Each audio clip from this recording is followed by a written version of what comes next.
രാജ്യസഭയിൽ പരീക്ഷാ ഭേദഗതി ബിൽ കേന്ദ്രമന്ത്രി ജിതേന്ദ്ര സിംഗ് അവതരിപ്പിച്ചു. തുടർന്ന് അംഗങ്ങൾ ചർച്ചയിലേക്ക് കടക്കുകയാണ്.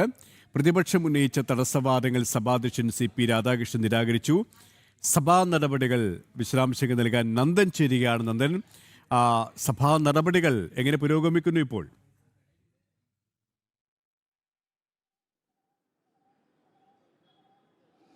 സുരേഷ്, പരീക്ഷാ ഭേദഗതി ബില്ല് ലോക്സഭയിൽ പാസ്സായതിന് പിന്നാലെയാണ് ഇന്നിപ്പോൾ രാജ്യസഭയിലും കേന്ദ്രമന്ത്രി ജിതേന്ദ്ര സിംഗ് ബില്ല് അവതരിപ്പിച്ചത്.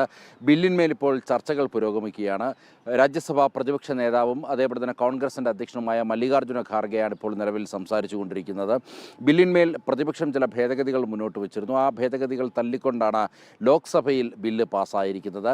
രാജ്യസഭയിലും ചില ഭേദഗതികൾ ഉന്നയിച്ചിട്ടുണ്ട്. ഏത് തരത്തിൽ ബില്ല് പാസ്സാകുമെന്നുള്ളത് കാത്തിരുന്ന് കാണേണ്ടതാണ്. ലോക്സഭയിൽ ശബ്ദ വോട്ടോടുകൂടി ഈ ബില്ല് പാസ്സായത്. രാജ്യസഭയിലും സമാനമായ രീതിയിൽ ശബ്ദ വോട്ടോടുകൂടി ഈ ബില്ല് പാസ്സാക്കാനാണ് കേന്ദ്ര സർക്കാർ തീരുമാനിച്ചിരിക്കുന്നത്. പ്രത്യേകിച്ച് ഈ സഭാ സമ്മേളന കാലയളവിലുടനീളം പ്രതിപക്ഷം പ്രതിഷേധം ഉയർത്തിക്കൊണ്ട് സഭാ നടപടികൾ തടസ്സപ്പെടുത്തുകയും സഭയോട് യോജിച്ച് പ്രവർത്തിക്കാത്തതും ആണ് പ്രധാനമായും ശബ്ദ വോട്ടോടുകൂടി ബില്ല് പാസ്സാക്കാൻ ഉണ്ടായ കാരണമെന്ന് വേണം വിലയിരുത്താൻ. ഇന്നിപ്പോൾ രാവിലെ ലോക്സഭ ചേർന്നപ്പോൾ മുതൽ വലിയ പ്രതിഷേധം ഉയർത്തുന്നുണ്ടായിരുന്നു. ലോക്സഭ പിന്നീട് രാവിലെ പിരിഞ്ഞതിന് ശേഷം 2 മണിക്ക് വീണ്ടും തുടരുവാൻ വേണ്ടി തീരുമാനിച്ചിരിക്കുകയാണ്. ഇപ്പോൾ വീണ്ടും 3 മണിക്ക് സഭാ സമ്മേളനം ചേരുവാൻ വേണ്ടി ഇപ്പോൾ നിശ്ചയിച്ചിരിക്കുകയാണ്.